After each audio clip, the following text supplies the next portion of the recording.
I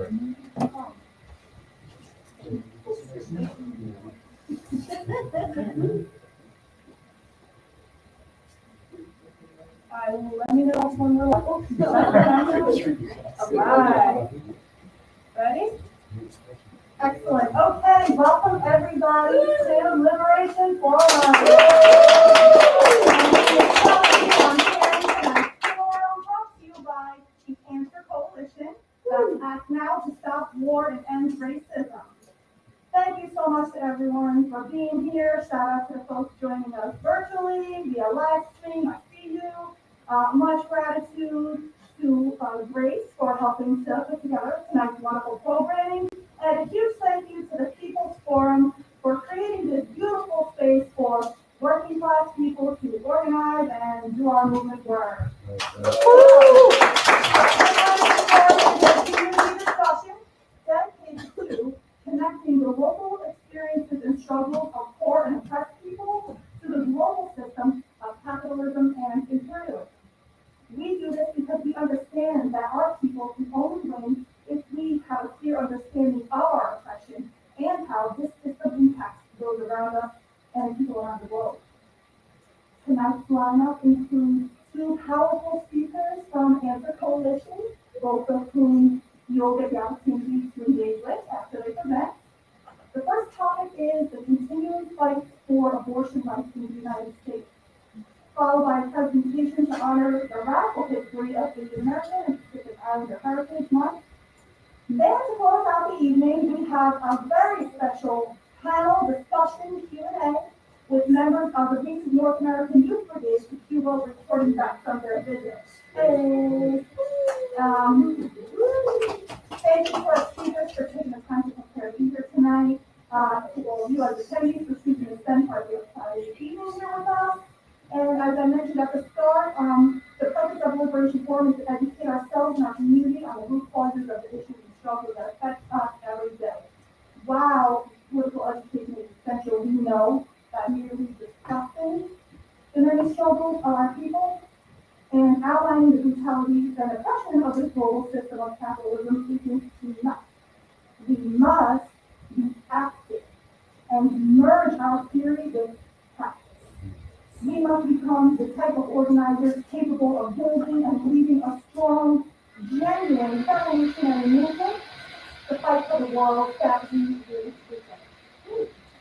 We believe that capitalism, which is the system where all the wealth and power are held by a tiny group of billionaires and their states, that is the source of the main problems confronting our communities today, like war, poverty, mass unemployment, racism, sexism, LGBTQ+ oppression, mass incarceration, environmental destruction. We are fighting for a different kind of system instead of our society, one where the working class and oppressed people hold economic and political power instead of billionaires and corporations. What that means is that a system like socialism, where the economy is planned for in a substantial way to benefit people and the planet. This is our perspective, but we strongly encourage questions, okay, open discussions, different viewpoints tonight here, please, so that we can better understand each other and how to build together. Okay, folks? So following the first few talks, we'll take questions and comments from the viewers. If you have something, just wait until the speakers finish, and then we'll pass the mic around for questions, and our speakers will respond to as many as they can. We have about 10 to 15 minutes for each session. So, without further ado, I'm happy to invite our first speaker to the mic. She's a reproductive justice trainer and education director. Please welcome Answer Coalition's Karina. It's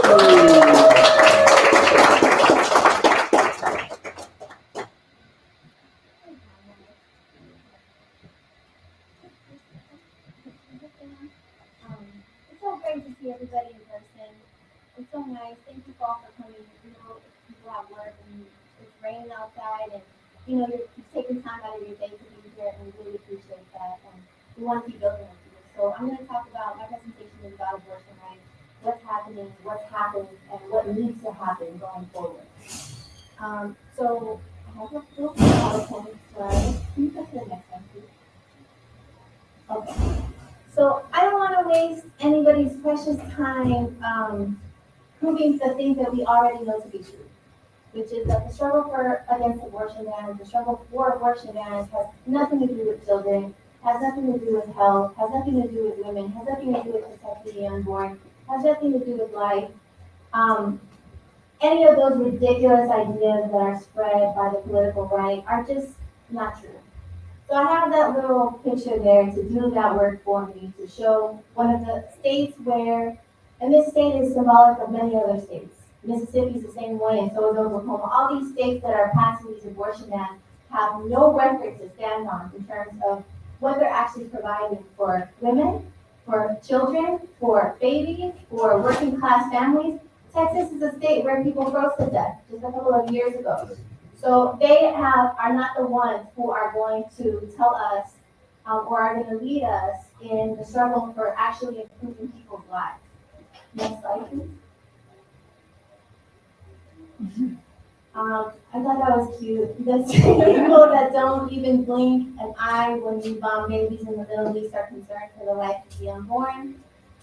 Yeah. I think we just know that. I'm just not even going to waste my time talking about that because we just know it. Next slide, please. Okay. So in my presentation today, I'm going to talk about what happened with the Women's Health Protection Act vote. That took place just a few weeks ago. I want to talk about the filibuster. I want to talk about the American Families Act, which is something that the Democrats don't want to talk about anymore. But we need to talk about that because if we're going to let slide this idea that all this has to do with families or this has to do with bringing more people into this world, right? We've all seen what happened in these last few weeks over these last years. A country with mass shootings, a country with mass poverty, with mass unemployment. The idea that people would be forced to bring more people into this world when they haven't even met the basic standards that people deserve in terms of healthcare, childcare, maternity leave, education, you name it, is obviously a complete fabrication, a lie, it's a distraction, and it has nothing to do with what we actually need right now and where we are. And so I'm glad that you are all here today because you decided to come on a Friday night to talk about the things that we need to talk about and to build this movement because this is what's actually going to make a difference in our lives. So with that, I want to quickly show a video from our very own Breakthrough News, who are covering all of the people's struggles all the time, and they made a short little video about the Women's Health Protection Act and the abortion rights struggle that I think encapsulates a lot of what's happening. Oh, can you show it? It's on the screen. Yeah. Can you go to the left? Yeah, let's do the tab. Yeah. Time. Okay, I got you. There you go. This is it? That's it.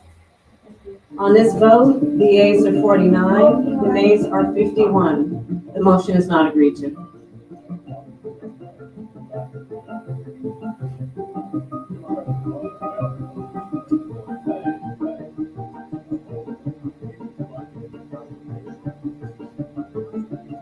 Turn it back to the states. Let the diversity of this country show forth. The priority should be to elect pro-choice leaders.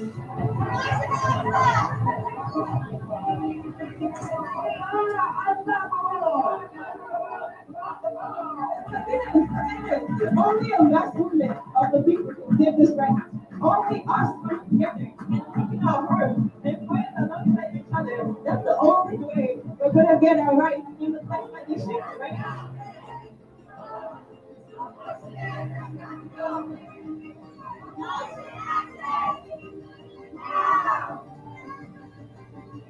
Ain't no power like the power of the people, because the power of the people does not keep going. And this is a round of applause.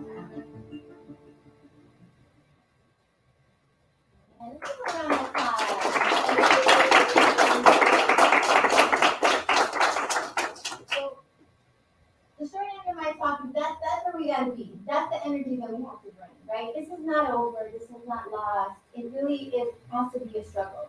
We're gonna see what they decide. But that doesn't mean that that's gonna be the ultimate decision, right? It makes a big difference what we do, what we fight for. So that's what I'm gonna talk about. So any day now, the Supreme Court could make a decision about Roe v. Wade. They could overturn Roe v. Wade. The precedent that they set in 1973, they could severely diminish it, as we know, and it's something that's already been restricted. Abortion rights have already been restricted over the last 10 years, all over the country. But they could take a step forward and do it even more. If Roe v. Wade is overturned, it means that many states will have automatic trigger laws. And that means that basically half of the country where these trigger laws are in place that would make safe abortion illegal, it means that those states would ban safe abortion essentially. So half the country would have the right to be able to have a safe abortion and half the country would not. And so that means, of course, means that millions of people would be affected, right? Half the population would have the most basic decisions about deciding if and when they want to have or expand their family. That would be taken away by this court, by this tiny number of people, unelected people. So there's been many protests that have been happening already. Many of you have already been a part of them. There will surely be more protests to come. Abortion funds have been raising money and making plans for a long time now about what it is that they can do to support people, whether they're traveling to different states or whether they're sending them medication abortion and giving them instructions and making sure that people are able to take care of themselves and do what they need to do. And of course, that's going to just accelerate in the next few months. But I want to talk about the Women's Health Protection Act and the filibuster, because I think it's really important for us to understand the details of that. So can we go to the next slide, please? I like the music. It starts very nice. Okay, so the whole argument of the right-wing Supreme Court is that abortion rights is not an actual constitutional right. And their argument is that Congress has never said that it is a federal right, and so Roe v. Wade is mistaken. And that's their justification. They're saying there's no federal right to abortion, and so it was a mistake, and therefore we can rescind it. But of course, as we all know, Congress can make abortion a federal right. They can pass this law, as they pass many other laws in this country. They pass laws that make corporations people. They pass laws that make allow employers to prevent their employees from being able to access birth control and contraception. They pass laws that allow corporations to plunder and exploit the environment without any consequences. So they can pass laws, right? It's just that they don't want to pass this one, right? And what is the excuse that they've been using?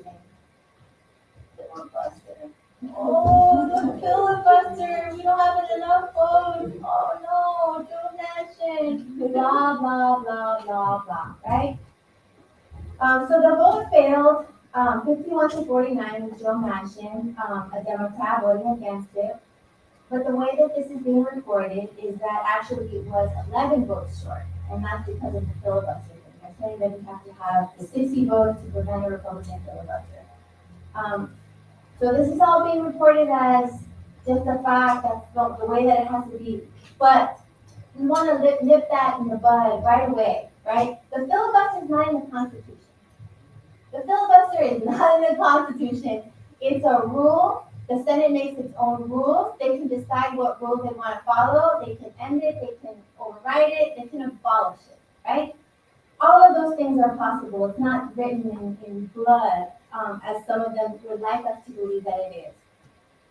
And we know that they could pass a whole lot of legislation when it's something that they care about, right?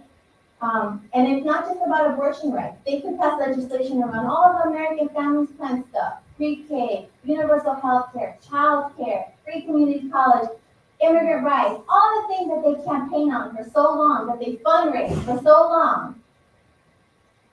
Of course, they always say that they can't do that because the filibuster.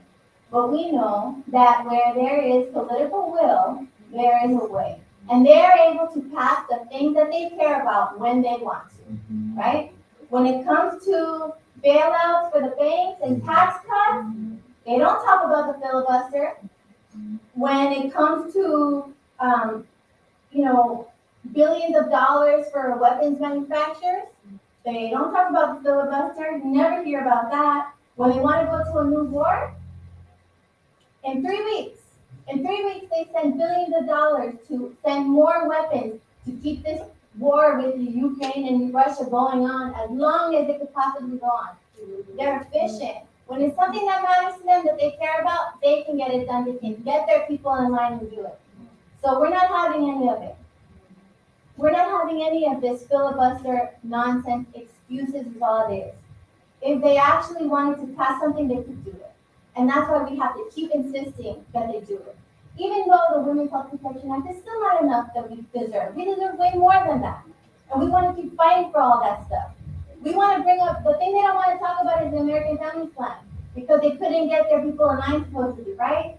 We want to talk about that too. If you care about families, pass the American Family Plan, right? Make it easier for people to have a family in this country. Pass meaningful legislation to make this country a better place to bring a family into. Not a country where there's all this poverty, where there's mass shootings, where there's all this exploitation and oppression. Anyways. we know that it's just not true, right? It's just not true. And the fact of the matter is that the minute that the people's demands find some expression in the Congress, that's the excuse that they run to, the filibuster. And for years, the Democrats have been fundraising, right, on these issues, saying we have to stop the Republicans. You have to give us money now. Even since this happened, since the Women's Health Protection Act failed, since the news came out about Rosie Wade, immediately they used that to raise money. And how did they respond? How did Kamala Harris respond? Not saying, let's get our people in line, let's pass the Women's Health Protection Act. No. It was, what did they say? They said, we have the right pro-choice Democrats. That's like the test. It's happened too long. It's too long. So I'm going to give a few examples. The reason I think about this, I want to talk about it now, is because we're going out into these streets and we're going to keep organizing. And we're going to run into people who have these arguments, who we want to win over, we want to work with, but we don't want to tail them. We don't want to tail them because in this case, they're wrong. We've been through this before. We've seen it already before. So I'm going to go over that history a little bit because we don't want to keep going around in circles, right? We want to build with people. We want to organize with people. They don't have to be socialists. They don't have to agree on everything we agree on. We can fight on abortion rights, but we don't want to just be led into this endless cycle of vote for the Democrats and sit on your hands and they're going to do it and then they don't, right? So that's the kind of history that I want to go for because we want to be able to use this history to build with people and to push a little bit further so that we're not in this vicious cycle. So on that note, in 2007, a speech that then Senator Barack Obama made to Planned Parenthood when he was a senator, he promised immediately to codify Roe v. Wade if he were elected, if he became president. Shortly after entering office, despite having a supermajority in the House, right? The filibuster is out now because they had a supermajority. Despite having a supermajority in the House and Senate and the presidency, he abandoned the issue. Barack Obama. At a 2009 press conference, he told reporters it was no longer his quote-unquote highest legislative priority. Quote, I believe that women have the right to choose, President Obama said, but I think that the most important thing we can do to tamp down some of the anger surrounding this issue is to focus on those areas that we can agree upon. So our rights just aren't that important. This is not so people who don't agree that I should be able to make a decision about whether or not I have a kid, right? So let's look at where that took us. Let's look at Nancy Pelosi now. I think I have another slide. There, you can see their hypocritical faces.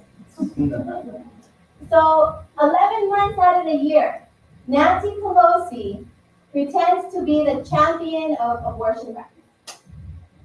What has she been up to this last month? Huh? Anybody? She's been out campaigning. For who, you ask?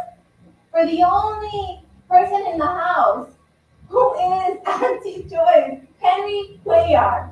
She's out campaigning the last month when all of this stuff is happening. She's out campaigning for Henry Cuellar in San Antonio. He's the only anti-choice Democrat in the House. She's campaigning for him against a young Latina who's for abortion rights, and who it looks like, because of Pelosi's campaigning and Chuck Schumer's campaigning, it might have made a difference between him defeating her. These are the people who are holding press conferences about how terrible it is that what's happening with Roe v. Wade. You really can't get more duplicitous than that. But let's go back to the Women's Health Protection Act, that piece of legislation that just couldn't happen.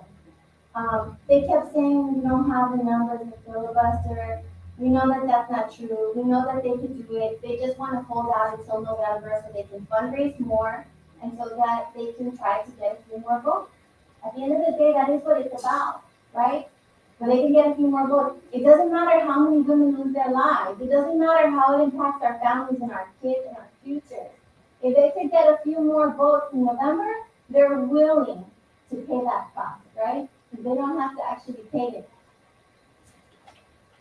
That said, Women's Health Protection Act may not be all the things that we want. We should still fight for it. And we should still insist that they can do it, and that when they care about something, they get their people in line. This is no different.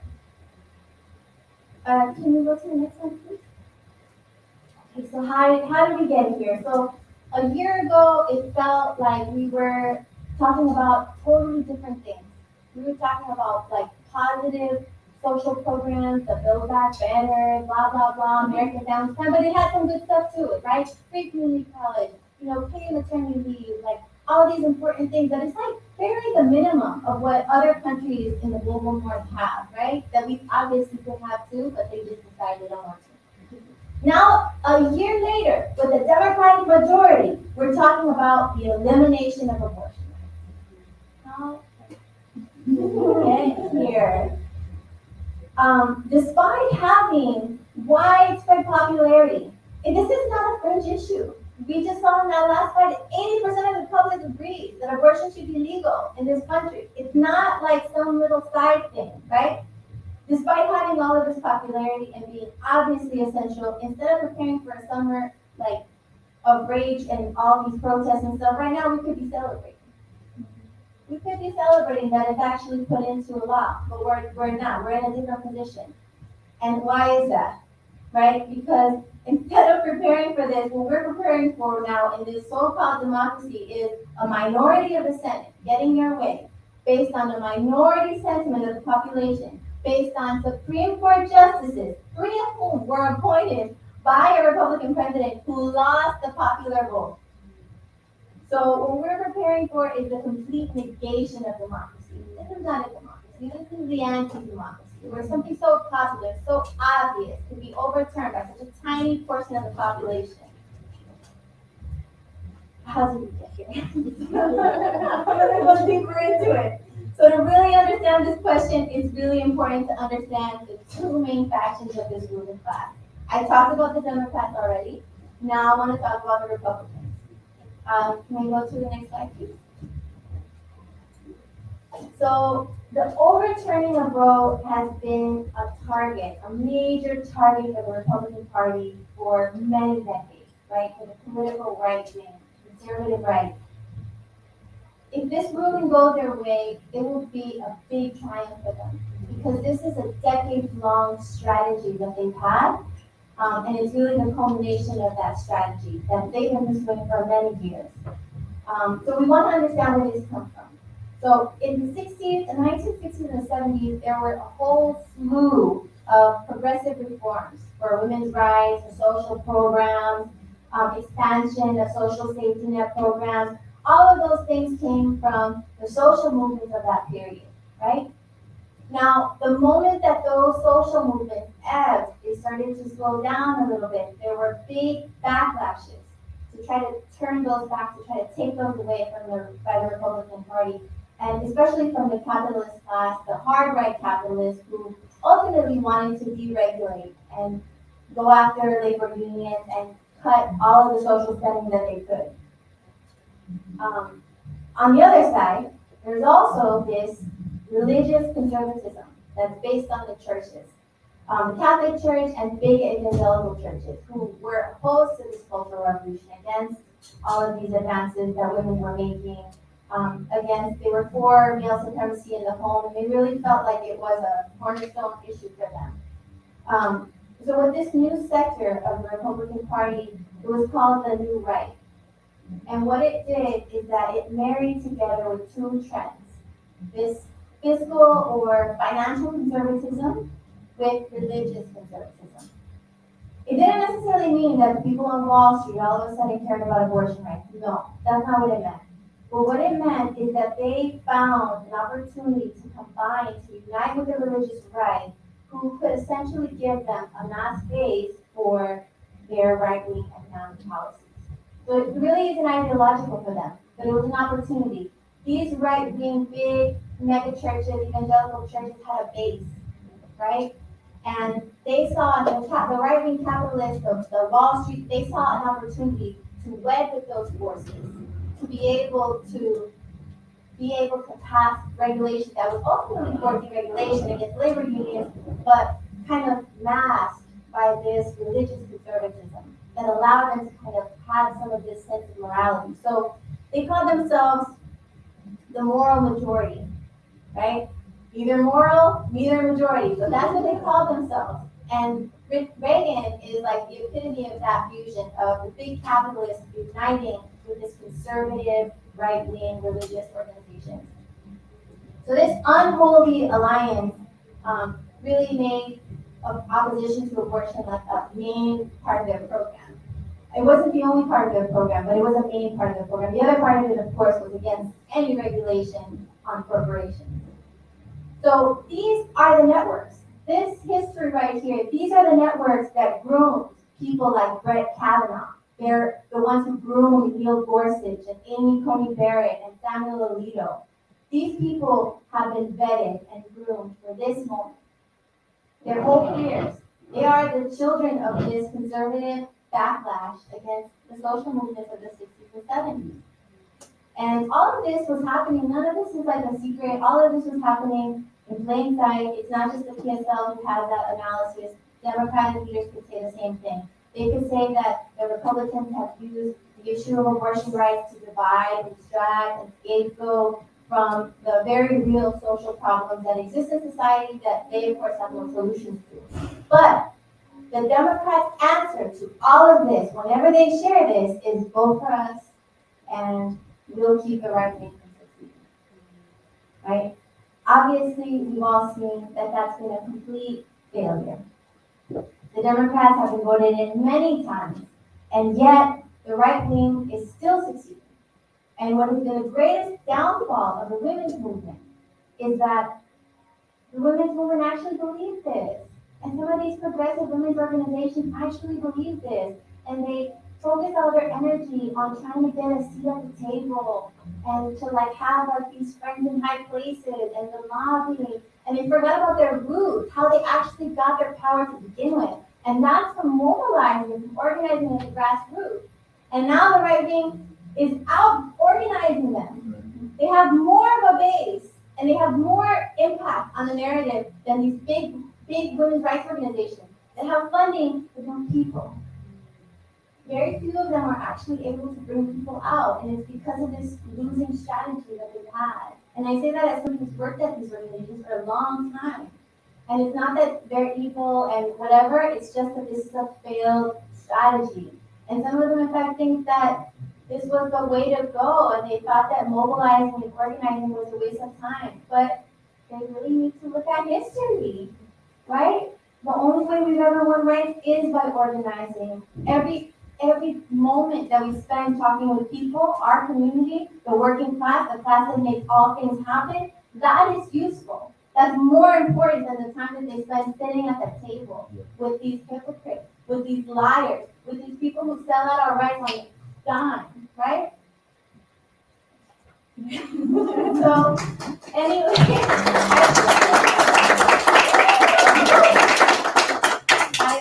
I'm smiling now. I don't take joy in saying this. It's sad, you know? But we have to be honest. We have to be honest about what the situation is because we have to be able to get out of it. And we're not going to get out of it if we just keep doing the same thing that brought us here in the first place, right? So that said, next slide, please. Our future, we are at the end of May, we're practically in June already. Pride is about to happen all over the country and in New York City. That's a struggle against the patriarchy. And if you look at all of these different signs and all these beautiful people, right here from our very own New York City branch, you see that, you know, we're bringing out all of the issues, all the things that matter, right? These signs say defend Medicaid and HIV treatment, trans liberation now, no cuts to healthcare, Stonewall means fight back. Like, that is actually the solution. The solution is for us to keep fighting, to keep coming together, to be inclusive, to be expansive, to be broad. That's what they don't want us to do. They want us to be narrow. They want us to focus on one thing, and that one little thing, right? That's the opposite of what we have to do. We have to hit them and put them on the defensive. How dare you? How dare you try to force us to bring more people into this world when you have not even created the basic conditions for that? Right? Until you do any of those things, you know, even then you still don't tell me nothing. But but even still, like, can't even like. So my point is, this is a dark time that we're facing, right? But we've gone through darker times. Our people have gone through darker times, and our people have organized in dictatorships, and they've organized in the underground, and we've been through so much. Our history, our people have been through so much. If the people who are conscious, who are progressive, don't give up, that's really all that matters, right? And if you're the type of person who comes to an abortion rights meeting on a Friday night at the People's Forum, you are just the kind of person that we need. We need you to stay strong. We need you to stay committed. We need you to keep building, because that's when we lose. It's actually, they can hit us with whatever they want. We lose when the conscious element gives up. The conscious element gives up, then we lose. That's what they want. They really want us to be suffocated in all of that negativity, and to believe that this is over. It's over, and they've been preparing us for this over. We have to give them the opposite. It's not over. We're fighting for more, and in fact, this is just the beginning. We're not just going to stop at abortion rights. We want every single thing that we deserve. That's what we're fighting for. We're bringing those things together. So on that note, in Pride, we want you to come and bring people out and talk about these issues. Talk about the things that they don't want us to talk about. The failure to pass these passable things. Pass this American Family Plan. Pass the Women's Health Protection Act. And keep fighting for socialism. Right? That's all.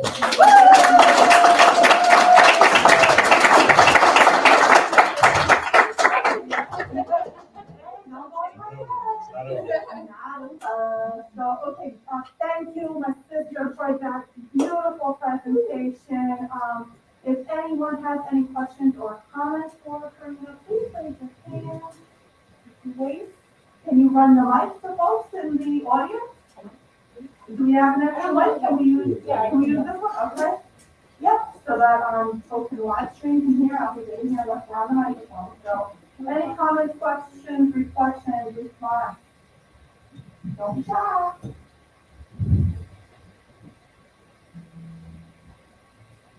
If not, that's okay. It's a lot, right? We are going to have another question and comment portion after our. Sure. Thank you so much. I guess I've been thinking a lot in terms of recent events, and you touched on it a little bit in terms of like how we have to fight for everything. But I was wondering if you could speak towards kind of the intersection of, you know, prison abolition, gun control, and then, you know, abortion rights. And like, I I just feel like I've been seeing a lot this week, a lot of conversation on how those three intersect. The same way you're saying, if we're not taking care of our families now, like, how are you going to focus bring more people into roles? I'm wondering if you have thoughts on that, or that you might. Yeah. Well, I don't have any, I definitely have, as a mom of a 3-year-old kid, you know, a new mom, and I definitely have thoughts on this. Of course, it's just the way I've been, you know, it's all over and hard, you know, just like how awful this system is, you know, and what it does, you know, and you start to think it's not like, I think with this issue of like gun control, like it's not really clear. There's all this stuff going on, right? And we live in a super violent society, right? It's a society that is like so quick to be so aggressive in terms of all this foreign policy, just like talking about nuclear war, intimidating all these people. They take all of these weapons. They invest so much in weapons. They put all of our resources in wars and weapons. I mean, I think that that's kind of the way that we talk about it, in the sense that, like, we could be living a lot better than we are, right? And they're putting all of our resources on death and destruction, right? And none of those resources are being put to the things that actually matter: healthcare, jobs, education, clean air, clean water, clean air, all the kind. So like that's the context, and it's so obvious, right? When you start to talk about it like that with people, it's not narrow and it's not scary. It's not hard to talk about because people agree that it's like these are these pressing problems that the government needs to focus on solving. Don't come at me and tell me when it's the time is right for me to have more kids. I'll decide. You focus on do what you gotta do. You need to get health care for everybody. You need to like improve our housing. Like there's all these solvable problems that this government should be focused on, that these politicians should be focused on, and they're not. And I mean, to the part about the police and the prisons, and oh my God, I mean, like, I'm sure it's at the top of a lot of people's minds. Like, what did the police actually do in this shooting? They waited. They not only did they wait, they like tased somebody, like some heroic person who was trying to like go in there and actually do something. So here they are putting all of our resources to the police, saying that the police is like the way to go. And then in the moments when we need them, they're not there, right? They actually don't do that at all. And so like all of this, pouring all of these weapons into the police department. So like they take all their weapons, they pour them into all these other countries that they're trying to kill. And then when that's too much, they put the leftovers in the police departments. And then when that's too much, they put their leftovers in our countries in Latin America and give them to these right-wing death squads. So it's like a government of death, of violence, of destruction. So it's no surprise actually that these horrible things happen. That's why it really requires something bigger than just like gun control. Like it really requires a cultural shift. It really requires a cultural revolution. And that's what we're talking about, that these politicians are not. Thank you. Thank you. Okay, so I saw another hand go up. I do want to say that my timekeeper is flashing me that little time check, vibe check gesture. So if we can be kept in 2 minutes. You hold that, yes? Okay, excellent. Can I get my card off this, please?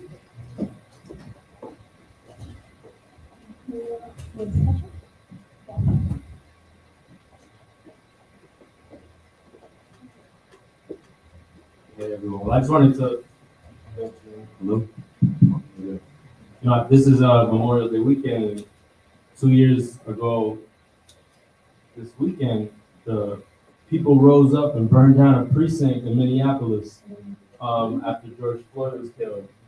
And that moment, which I know electrified so many people and brought, you know, tens of millions of people into the streets, more protests in more places than had ever been seen. It's amazing that was only 2 years ago, because when everything seems to be going badly, you know, you can kind of forget that there was this, I think for most people, that was a very hopeful, optimistic moment when the people rose up. And all of a sudden, the government, which had been saying it couldn't do anything around this or that issue or policing, they're like, oh, we're gonna, even Minneapolis, we might actually abolish the police. Like, you know, we might do funding, we might do this. And then all these social programs came up. Actually, we want to live more like Finland and Sweden, and we want you to have healthcare. And actually, we hear you about the healthcare.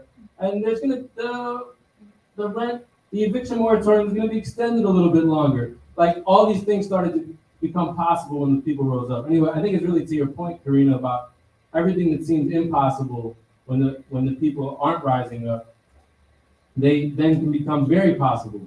And it's useless to appeal to the morality of the ruling class to sort of see our side of things. They only respond when they fear a bigger crisis. They were doing those things not because they had a moral wake-up call, but because they felt if we don't do this, this precinct is not going to be the last precinct. And it's going to be many other government institutions next. And it's that fear that the government has of the people rising up that has always produced major social reform. Well, this is not just for anyone who may be listening in any place. This is not a call to, whatever, do something that would get us all locked up here tonight. But my point is that the social movements themselves change what is possible. The people in the streets change what is possible.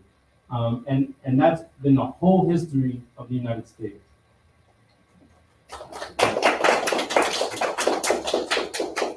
Thank you. What a wonderful way to close out this discussion.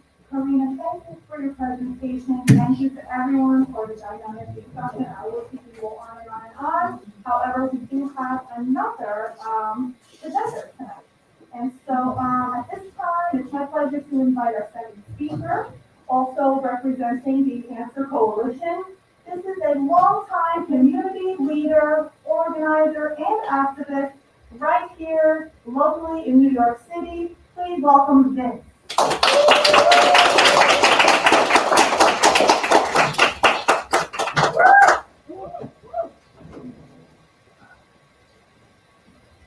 Hello. Thanks for being here. I'm a little nervous, but so nice to be here, everyone. Happy AAPI Heritage Month. That's May.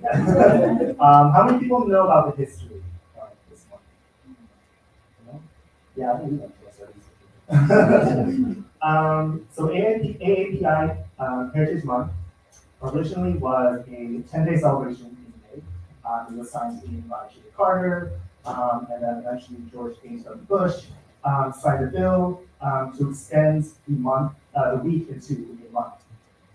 And so it was signed as the Asian/Pacific American Heritage Month 2 years later after he signed it into law. And then Barack Obama proclaimed it to be AAPI Heritage Month. So I bring that up because there's a conversation in the Asian American community about how do we refer to ourselves, right? Some folks are saying Asian American or even AAPI is too broad, and it kind of gets rid of the identity of specific Asian groups and obviously differences between East and South and Southeast Asians. So that's been a big part of the conversation. But I want to get a little bit into the history of Asian American as a term. It's actually a political term. It's not just some random thing that popped up. Before Asian Americans, Asians were basically referred to as Orientals. So there was no term that could unify Asian people. And so the term Asian American came from two students, attributed to two students, Yuji Ichioka, a Japanese student, and Emma G, a Chinese student at UC Berkeley. And this term came to be a response to the Black Power movement, the Indian movement, the anti-war movement. It was created as a term to unify Asian Americans. Because like I said, there was just that one racist term that people would use. So this has a political root. It's not just an obscure term that came up. So I think it's important to recognize that because, recognizing the political history of the term Asian American is very important. If you don't understand that, then you can kind of just say a lot of whatever you want. Like, oh, it's too broad, it's too this, it's too that. But we need to understand that there is a political history to it. And I think in the spirit of recognizing the political roots of Asian American, we keep building on it. And I think there's a move to change AAPI to AANHPI. So Asian American Native Hawaiian, I would to include Hawaii. But whatever it is, language is constantly changing. So I think in the spirit of Asian Americans, I don't think we should criticize it. I think we should build upon it. Just like I think about gender and gender identity and sexuality, how that language is constantly improving. But we should never be like, oh, this was a horrible thing or whatever. Like, if we're going to criticize something, let's build off of that and do something more. Yeah, I want to talk about really like the real, recognizing the real history of the Asian American struggle. Wikipedia refers to AAPI Heritage Month. It recognizes the contributions and influence of Asian Americans and Pacific Islander Americans to the history, culture, and achievements of the United States. So that's cute. That's very nice. But the reality is, the history of Asians in this country is very violent. It's rooted in violence. Of course, I think we should celebrate and uplift the contributions, the achievements of Asians and Asian Americans. But we do need to recognize that the start of Asians in this country is violence. And I'm going to talk about particularly 3 forms of violence: immigration, labor, and imperialism, or war. So immigration policies, a lot of people think of the Chinese Exclusion Act, but there are far more anti-Asian immigration policies that were put in place. The Immigration Act of 1917 barred immigration from Middle East and Southeast Asia. The Immigration Act of 1924 expanded on the Diversity Quota Act, which put quotas on the European countries. And so this act basically put quotas on Asian countries. And then eventually the McCarran-Walter Act in 1952 got rid of racial restrictions, but instead used what they call national origins quota.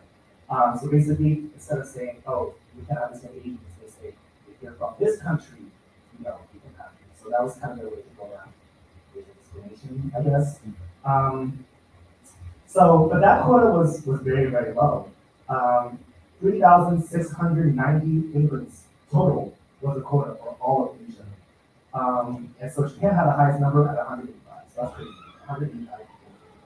So think about all the other Asian countries and like how many people came immigrate into the US. So that basically halted all immigration into the US. And this was, I just found out this was an interesting one. The Executive Order 1966 by FDR in 1943. Anyway, that was that created the internment camps for people after the bombing of Pearl Harbor. And that year was when the Chinese Exclusion Act was repealed, so 1942. So that's like, what, 70 years ago? It's kind of crazy to think about. And then other racist immigration policies were slowly pulled back in the next few decades. That's why we see a large rise in immigration in the 70s and 80s. But these policies were primarily rolled back because of refugee status or bringing in particular elements of labor. It was not necessarily just be like, hey, let's have more people labor. Basically, like, if you can sell your labor, that's how you get in this country. So going to the history of labor, I think when a lot of people think of Asian labor in this country, they think of the railroads. And so low-skilled wage laborers at the time were referred to as coolies. That was primarily associated with East and South Asian workers. And during the railroad period, there was a lot of anti-Chinese sentiments because there were so many Chinese people coming in, taking up these jobs.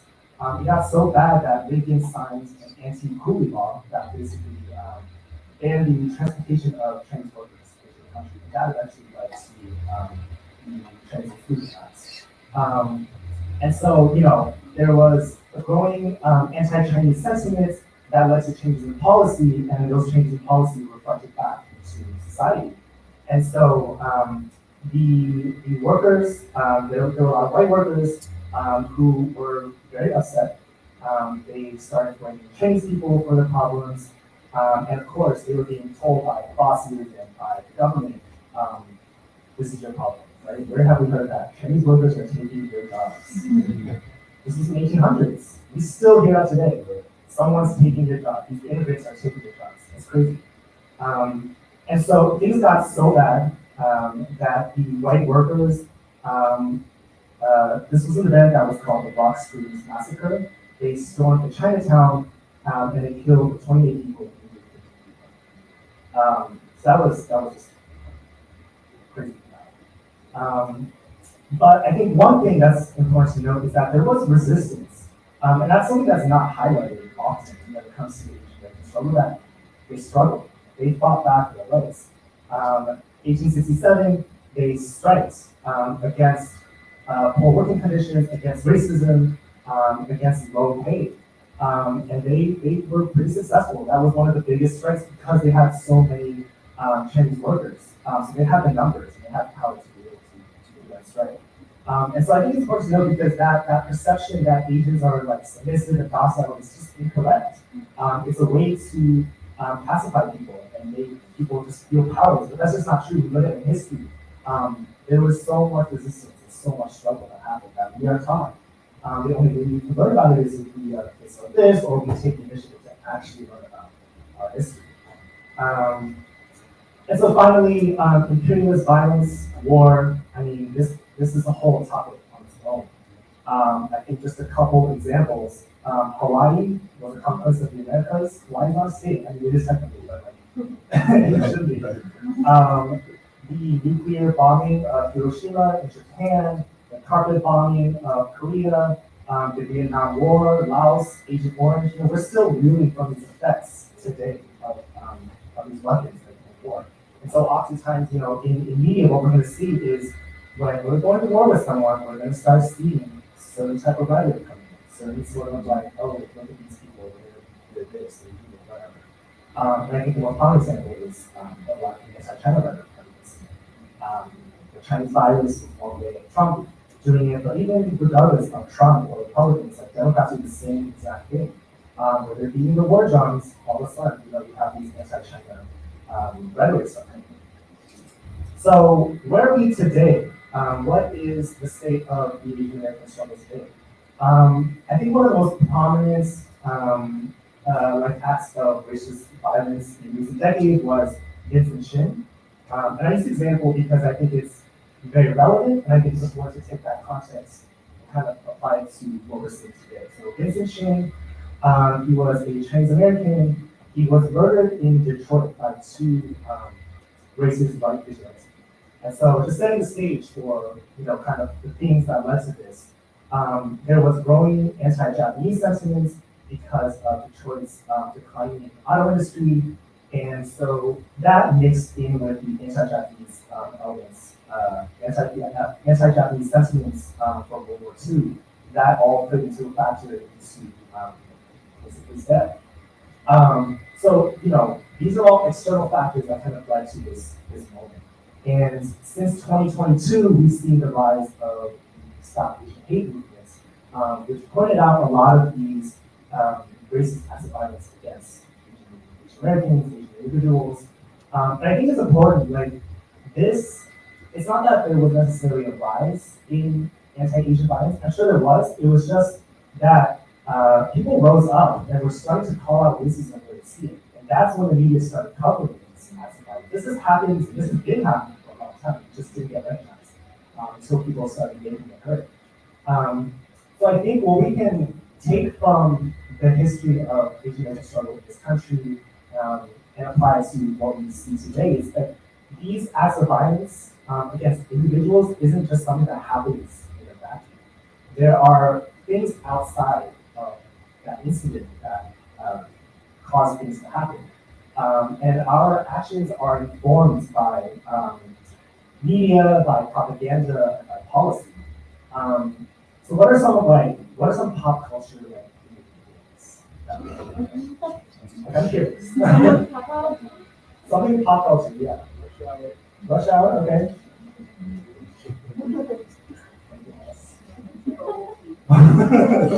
What about like media specifically? Like what do you see that's like?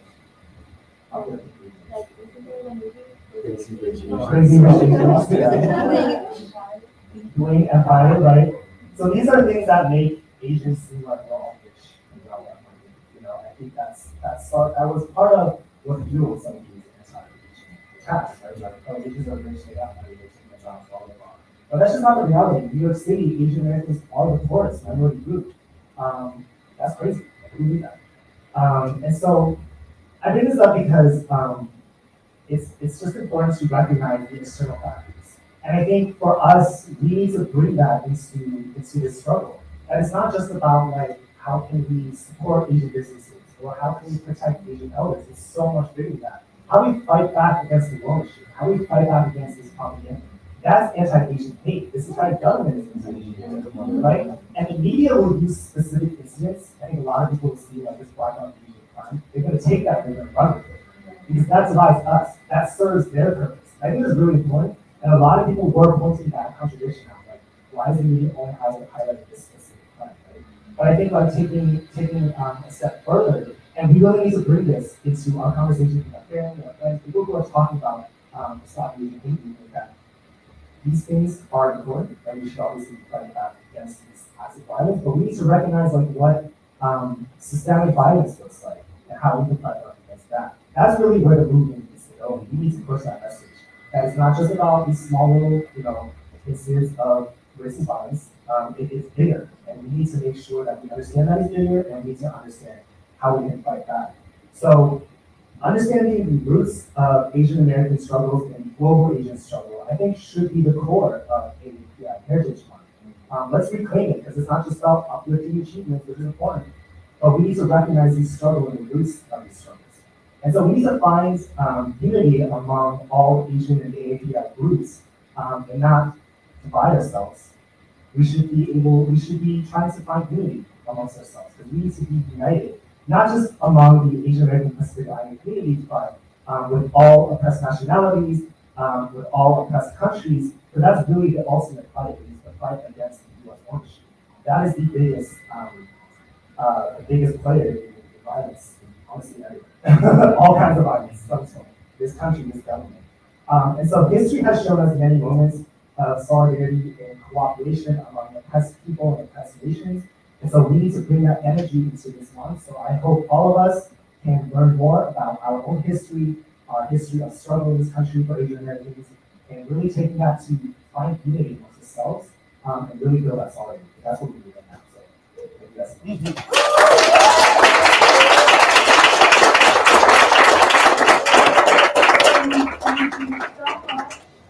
We will open up the floor now for questions and comments. Oh, you want to do that now? Okay, we do have to do that earlier, but after questions and comments. Or go, yeah.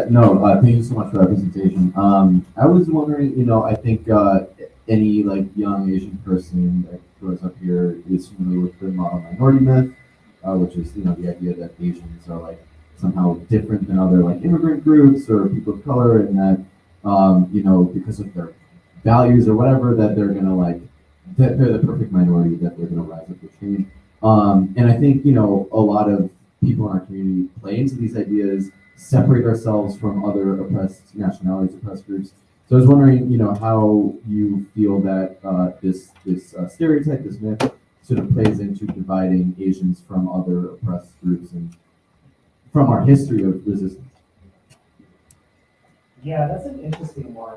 I kind of think of like some Asian parents who oppose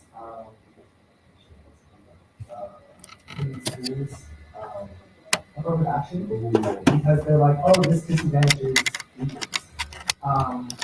And so yeah, I just feel like there's so much to unpack about why it's better.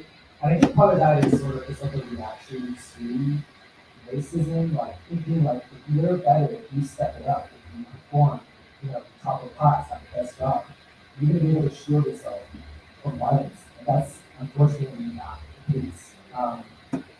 You can be CEO or whatever, you're still gonna do it for time. But it's also a very individualized concept, because it's really about like yourself. What can I do to better myself? What can I do to shield myself from racism? That's just not how racism works. So it's such a powerful concept that a lot of people unfortunately have internalized. to kind of separate themselves and also not politicize what they're going through, because it's very much like you're just walking out everything. So yeah, that's a complicated one. So I think it's just so deep in our cultures, and I think there's like a rising conservatism within Asian, specifically East Asian communities that is really pushing that. Be better than everybody else. Just go out I think I was also trying to think through like internal differences underneath the big Asian banner, and like I think two struck me as like interesting. And I'd like to I was wondering what your thoughts were about it. So the first one is like, as you suggested, you mentioned like subgroups within the Asian community are often like marked out by these like compass direction, southeast, right? And it's like it just struck me that like as an Indian myself, that the way we're racialized in our history is kind of different from Chinese people, from Vietnam, and so there's like those kinds of differences are like important to address. I mean, not to say that this discussion is not worth having, because it's definitely significant, but like whatever your origin, you get lumped into the Asian label, and that has a kind of section of people in that. So that, on the one hand, southeast, what about that?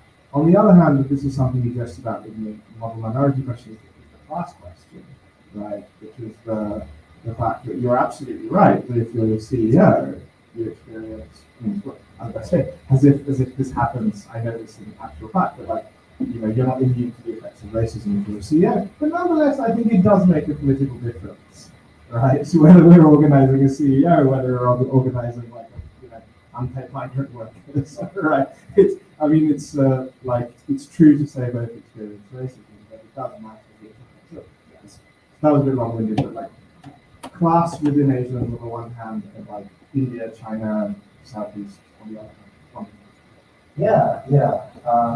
First question, no, that's good. Yeah, I think like for the first part, that's part of the conversation that is happening in the AAPI community, right? I think a lot of people feel like invisible because of that. Like, no, I'm not Asian, I'm Indonesian, I'm Malaysian, I'm Thai. And I think that's important, right? So I think that's the task for us. How do we uplift this term to connect our struggles while also maintaining our identities? Because I think there are some folks who are very much against the Asian American label because they're saying, I want to be recognized as this specific blank dash gay.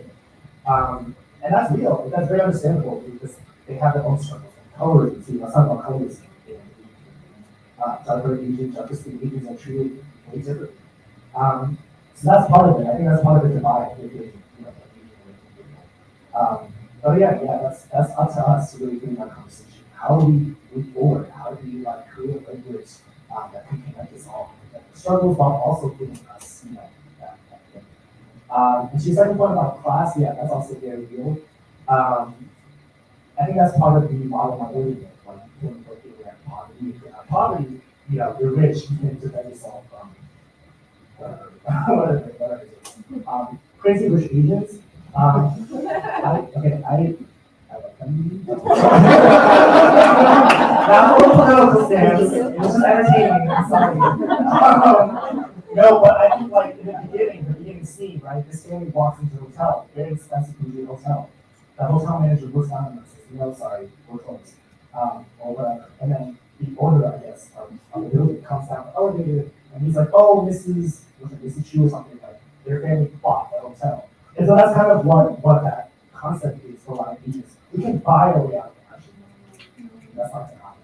So class is also real. I think that's something we need to bring up as well. But it's not just like, the Asian identity is also class, which affects like everything.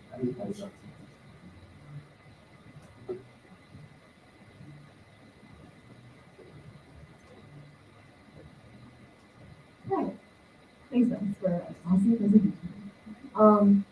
I was wondering if maybe you could speak a little bit more to what you think is necessary, talk more about how the Asian American community can unite with the broader Asian community and the whole working class, because I feel like a lot of the experiences that get typified as Asian are actually experiences lots of immigrants experience and are kind of articulated in their own ways. Like, if the experience is being criminalized, through immigration, which are just sort of allows for further exploitation and smuggled into this country. We need the whole like model minority thing as well. Like, oh, we can just work our way out. I'll just be a docile, hardworking immigrant.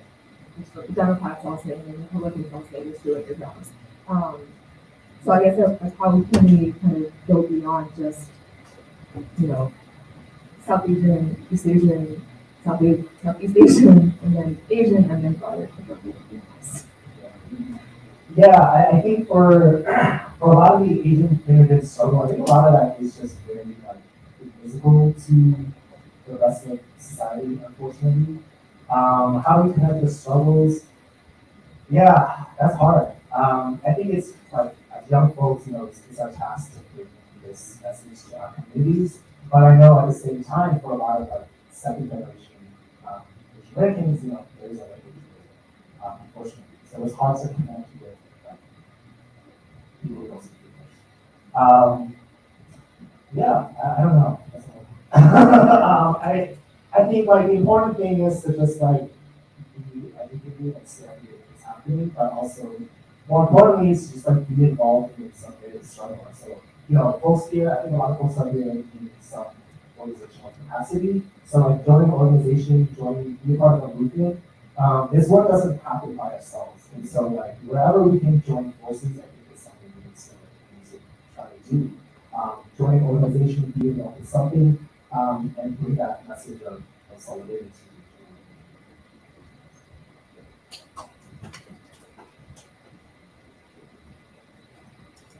Word. Thank you for that wonderful presentation. So my question was, I'm a socialist, and you're a socialist too. And when we look at socialist countries today, North Korea, Vietnam, China, Laos, that's like tens, hundreds of millions of people. And, after revolutions, a lot of people migrate who sometimes are anti-communists and come to the most anti-communist country in the world, the United States.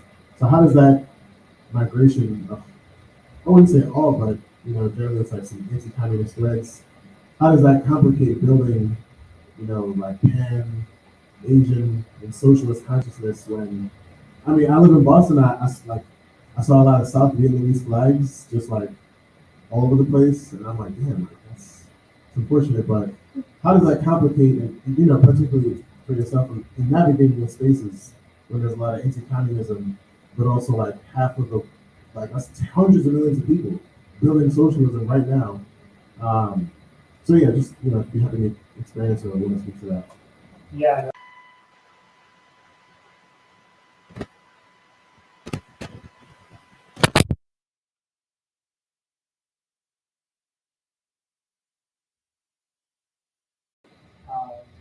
So it's been a work in progress.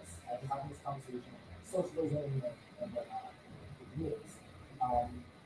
It's hard, like, when it comes to this country, we're so inundated with all this like anti-communist propaganda. And it's hard because you don't want to validate the experience, because a lot of people did struggle during for China's communist revolution. But at the same time, it's like they don't want to look at the positives of the revolution.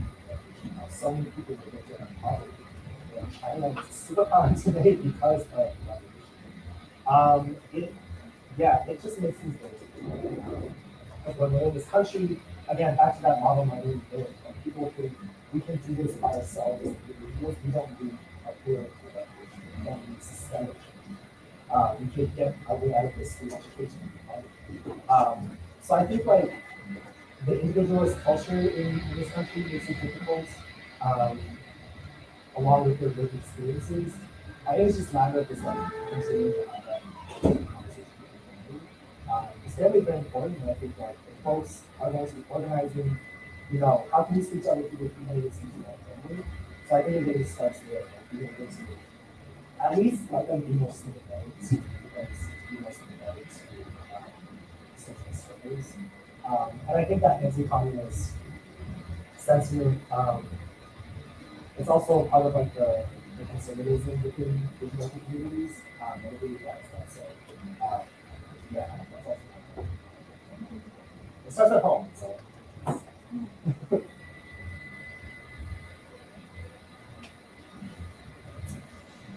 Oh, sorry. Whoa, tech issues. Okay, I hope that everyone was able to hear, with the bum mic at the tail end. I apologize, I didn't realize, that we were having audio issues, but, thank you. Thank you, Vince, for preparing this.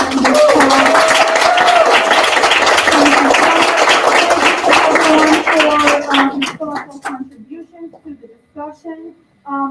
We need 2 minutes, no more, no less, to do a quick sound, revamp. We are getting reports that our live stream audio sounds kind of lousy. We must fix that so that we can stay accessible. Don't go anywhere. By all means, stand up, stretch your legs, arms. But 2 minutes, we're back into the final portion of our evening. Thank you.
And then, especially when they were supposed to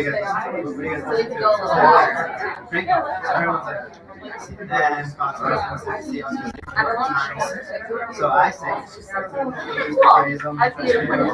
all that, like I've never heard of it. I mean, I say they are independent media outlets that are owned by working class people who are on the front lines who depend on subscribers like us, and they don't depend on huge corporations such as Gus response is, well, someone should, something else is so mainstream. Oh, right.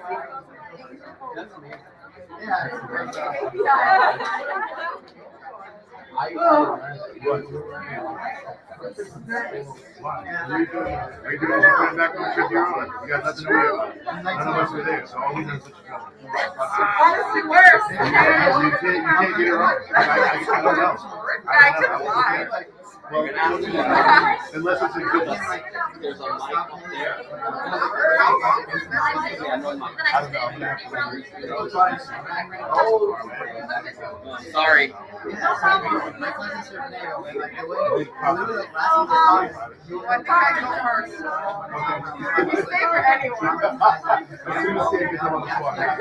I've seen what I came here for. I see. It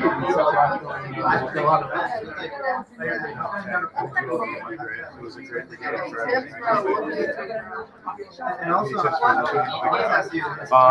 I would say, since this is online, make the camera your center point and then just kind of scan. Don't do any, don't make too much aggressive eye contact. Don't pick out one person, just kind of scan. Maybe make a brief eye contact with a little, right? You know what I mean? That might be extra level. Yeah. Just look for a little affirmation, as you stop and then move to the next person. But yeah, since it's online, I think just make the camera your center point and then just, kind of move everywhere. But don't worry about it. You can also look down. Okay. Mia, the other Mia's in the bathroom. Bathroom? Yeah. Oh, there's two Mia's. Yeah. All in the video. Who's going to win? Oh, the Warriors. I did see that the Warriors were going to the finals. Versus Suns too, right? I feel like it's going to be what I will say about all that is, I think they're almost certainly Really? Yeah, but to me, one, just the West is a strong division. So I feel like you're going to be you're just going to have much more, whatever. But I don't know. To me, that's a mismatch. It's a mismatch. That's how I feel. I read like at the peak of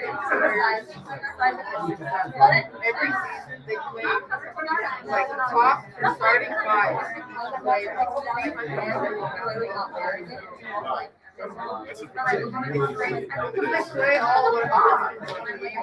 Yeah. No, I definitely think good coaching. So that's a key factor to get to the finals. Since we have the best team. So yeah, I'm definitely taking the Warriors. And I told my sisters about 2 months ago. I was taking the Warriors. I mean, realistically, there's only about 6 people here. So I think you can generally kind of flip a coin to some degree and be pretty close. So camaraderie and conversation. It breaks my heart to cut it short, but I must. We don't want to pull an all-nighter here. Oh, I'm not even on camera. Let me take a seat. My bad. My head was cut off. So okay, right now, I will ask our panelists to please join me here.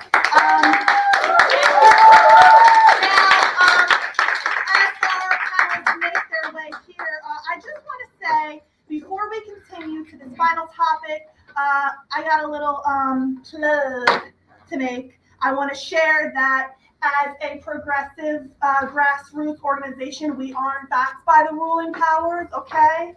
We don't receive funding as a nonprofit might. Our funds come from our members, donations from working class people like you and me.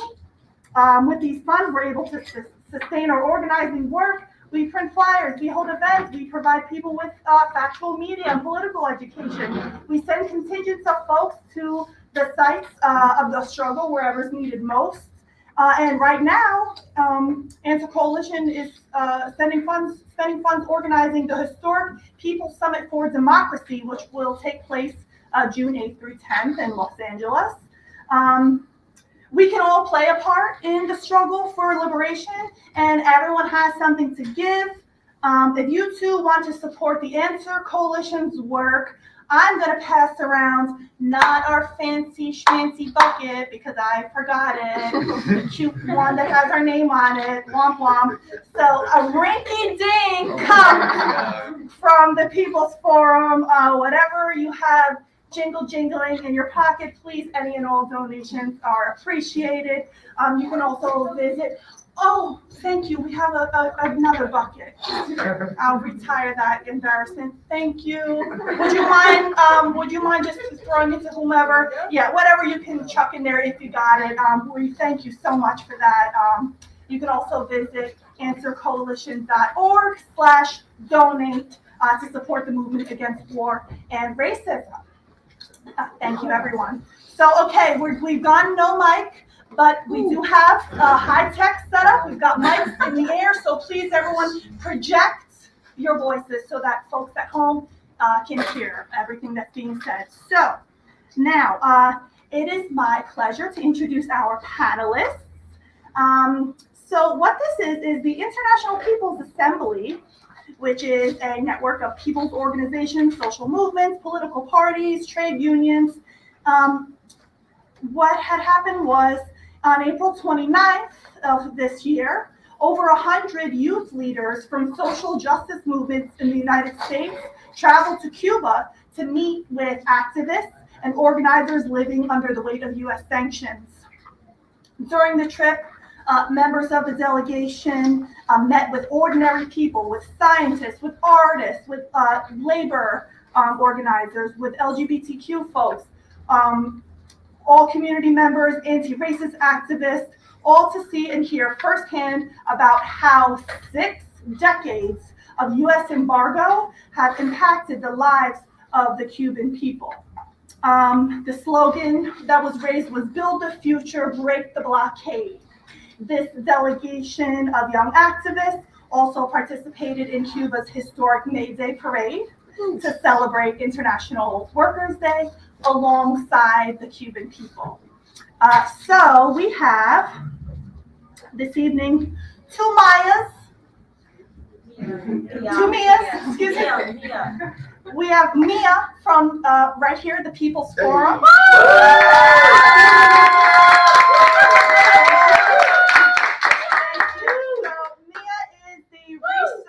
Assistant here at TPF, works on programs like the New World Coming Political Education Interview Series, and coordinating various People's Forum events and conferences, and she's originally from the Bay Area. Representing. So next we have Mia also, who is a member of Notre Dame.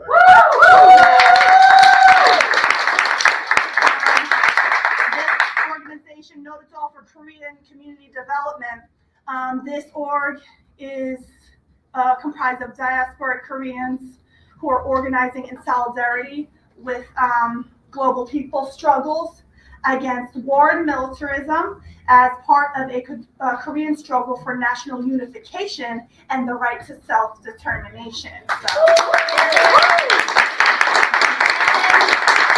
Now, finally, we have joining us on our panel is Kay. Kay is a journalist at Breakthrough News. Breakthrough News are those lovely folks who provide us with independent, fact-based reporting and commentary on issues affecting global movements for social justice. That's breaking through the monopoly of, corporate sponsored mainstream media. So thank you. Now I've got a selection of questions for you all. So the first one is for Mia of the People's Forum. Sorry to put you on the spot. It's okay.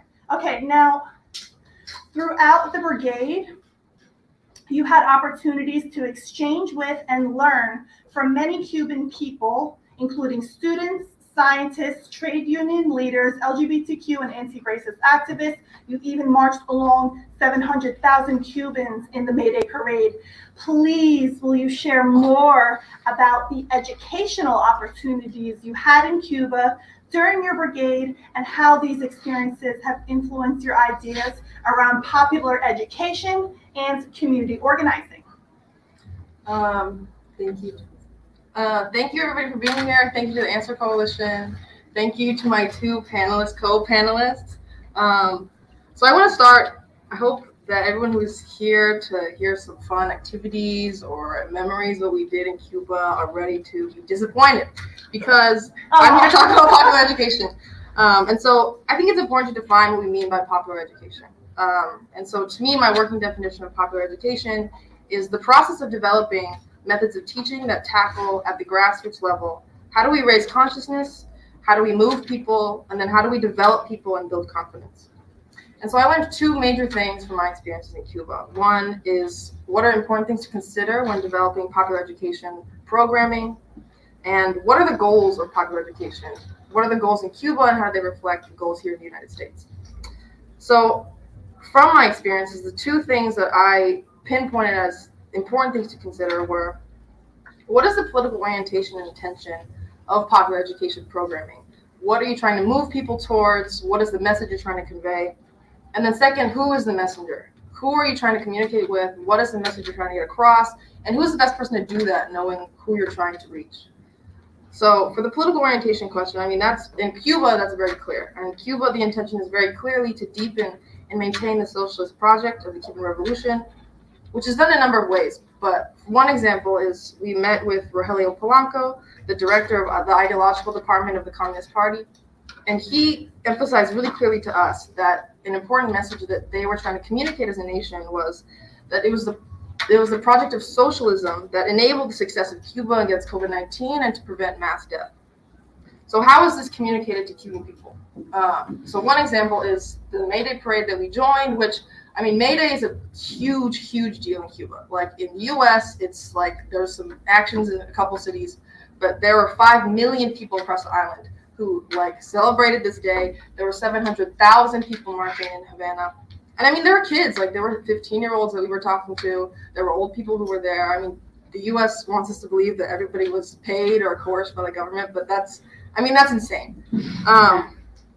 And so when we're doing the procession through the Plaza de la Revolucion, the people who are leading the procession are the doctors. The doctors are the first ones to greet the high members of government that are watching from the Jose Marti Memorial. They're being cheered on by everybody as they pass. And as we're walking through Havana, there's a huge building that's just past the Revolution Square, and it has this huge banner on it, like in front of the whole facade, and it's a picture of doctors in front of a Jose Marti statue, and it says, Ellos salvaron el país, which means they saved the country. And so this is like a very public message to the people of Cuba. Anyone who walks down this, it's like basically downtown Havana, anyone who sees this is gonna know that doctors are what saved this country. And so this is a celebration of the medical system, the healthcare system, but it's also a celebration of the socialism of the country. The socialist project is what helps get healthcare to everybody. It distributes technology, information, and it's the socialist organization of the healthcare system that actually centers humanity, centers saving lives over profit, over getting the most money for selling vaccines to other countries. And so this is how this message is communicated to the popular Cuban consciousness. And so to the second question of who is the messenger, we had a really good opportunity to talk with anti-racist organizers. So we talked with people who represented the Red Barrial Afrodescendiente, which is the neighborhood network of Afro-descendants, the Jose Aponte Commission, which is like a civil society commission against racism and discrimination. And then there's the government commission against racism and discrimination. And so when they were talking to us, they identified two main challenges of racism on the island. And, the revolution isn't perfect. There is racism in Cuba, but it doesn't exist at an institutional level. It exists at a cultural level, an interpersonal level, which can affect the material. And due to a number of historical conditions, which I'm happy to talk about with anybody afterwards, the racial consciousness in Cuba is not as strong as a place like maybe the United States. And so this question of how do they raise consciousness and pride in Afro-descendants in Cuba, Maritza from Red Barrial, she talked about how, she gave this example of how there are no beauty parlors for Black women in Cuba. So this is a practice that is collectivized by Black women in Cuba. They will braid each other's hair. There's sort of this underground economy. And this is something that Red Barrial has identified as a space for community members to engage in the maintenance and preservation of African culture and heritage, but not only to preserve this heritage, but to do it between each other, between people who trust each other already, between community members. And so this is a really conscious decision to think about who are we trying to communicate to and who's the best person to communicate this message to them. And so these are two examples of things to think about when developing popular education. But I think something that was very clear in Cuba was the goal of these popular education programs. And so I was lucky enough to go to the International Conference of Solidarity with Cuba, which brings together all these like global delegations. High-level officials from government are there. They give presentations. They give they give presentations. They give speeches. And so something that the Secretary General of Foreign Affairs identified in his opening speech is that the effects of global capitalism are bringing about the deprivation of values and cultures of our people, and that the current information war between Cuba and the U.S. was a high priority area for the government. So based on all these spaces that we were in, it seemed to me that the goals of popular education in Cuba were the maintenance and promotion of working people's value and culture, and not only that maintenance, but also the introduction and dissemination of socialist values of humanity and dignity and sovereignty and solidarity. And so it became very clear to me that popular education in the U.S. has to also serve these same goals. I know it's like we all know that there's a campaign by the U.S. to spread disinformation about Cuba, North Korea, Venezuela. I mean, you could name any of the most absurd things you've ever heard about any place in the world. But this is not simply like a dissemination of false facts. Like this is not just spreading lies. We have to understand, and anyone who considers himself a political educator has to understand that the media arm of global capitalism intends to actively distort the reality of our world and also distort the values that we hold. I mean, what kind of democracy is being peddled to us when Biden doesn't choose to invite Cuba, Venezuela, or Nicaragua to the Summit of Democracy? I mean, the Summit of the Americas, because they're non-democratic countries. What kind of democracy is that? What kind of democracy is being peddled to us with what Karina was talking about, how nobody, like 80% of the population believes we should have abortion rights, but that's not what's happening at the state level. So we have to think about that, and people who are popular educators here have to think about how do we expand people's imagination? How do we show them that their values, working people's values, have different manifestations than what we actually see here? So how do we center dignity and humanity and solidarity instead of selfishness, competition, and individualism?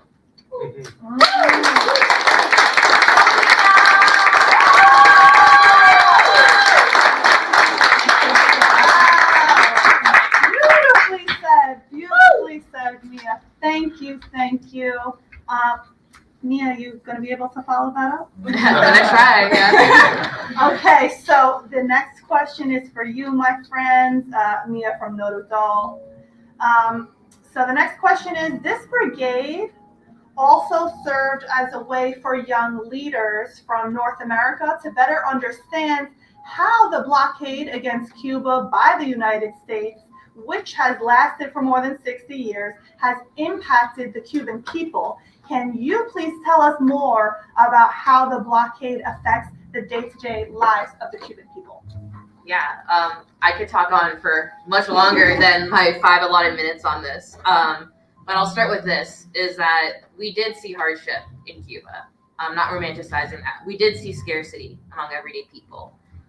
It's important to clarify, though, that it's not because socialism has failed. It's not because the revolution has failed. It's because of the U.S. imposed blockade that's kind of enforcing this artificial setback in Cuban development and Cuban society. That's what's creating the hardships and the scarcity in society. If you a perfect way to look at it is just what's been happening the past 2 years. The COVID crisis, the intensity of the stronghold and the strangulation of the blockade that's been imposed on Cuban people has only been intensified just through COVID. So I guess that's where I'll start. COVID in February 2020, onto the pandemic, Cuban scientists and doctors went right to work straight away, developed 5 vaccines, 5 in the month of February, 2 of which had a 90% efficacy rate. That's incredible, right? Like they had to create their own vaccines because of the U.S. Imposed blockade. However, again, effects of the blockade, they were not able to get raw materials needed because of it to create vaccines that met the need for their vaccination campaign. Unfortunately, people died because they couldn't get vaccinated in time because they couldn't create the vaccines to meet the demand. If they had those raw materials, if they had those means, they could have saved even more lives. What's even more incredible, though, is that after they vaccinated their population, which was 90%, without a vaccine mandate, that just is a testament with how much trust the Cuban people have in their public health system. 90% of Cubans were vaccinated. After that, unlike other countries, unlike the global pharmaceutical industry, Cuba was sending out doctors. They were sending out vaccines to other countries in need, to countries like Nicaragua, Venezuela, Vietnam, Iran, Syria, among others, while countries like the U.S. were stockpiling them. So despite those limitations, like those setbacks, they're still finding ways to show acts of international solidarity. Also, Cuba, the two vaccines that had the highest efficacy rates, they were developed to be stored with little refrigeration technology. Because of the blockade, refrigeration equipment and technology is very hard to come by. They had to adapt and develop their vaccines to withstand those limitations. And it actually worked pretty well because, again, as an act of international solidarity, they were able to send vaccines to developing countries who, like them, did not have the same refrigeration technology. In the same vein, Cuba was not able to get ventilators and oxygen machines because of the blockade. But true to the Cuban spirit, they were creatively resilient in every way possible. I was so fortunate to be able to see that firsthand. Getting ventilators before the pandemic was already difficult for them.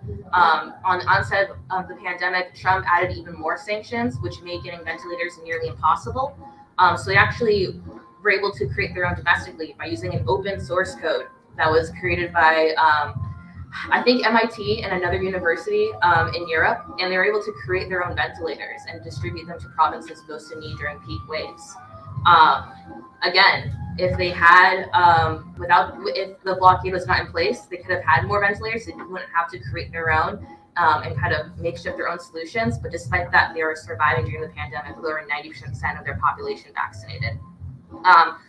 Another impact in everyday life, some of us went to the Electrical Workers Union plant in Havana. And there, the workers were telling us about the scarcity of, spare parts, basic maintenance for electrical lines, power grids, unable to be met because they don't have access to raw materials like copper. They don't have personal protective equipment for their line workers, things like electrical current testers, things like rubber boots, hard hats, things like rubber gloves, things like that. They just can't get. And because they actually care about workers' lives, they're not going to send people out there to risk their lives if they don't have the personal protective equipment that they need. So because of these scarcities, there's many parts in Cuba that are not being served like they can be as far as electricity and electrical access. Things like fuel shortages due to the blockade. Fuel that generates electricity, fuel that powers the transportation, the trucks that can get these electrical workers to rural and other far-reaching places. They're not able to do their jobs. And something that really stood out to me was one worker told us that we have a mandate to serve the people, regardless of whether or not there's a blockade. And that was just really powerful. They're finding ways to continue to serve people despite these limitations. I think I am probably well past the 5-minute mark.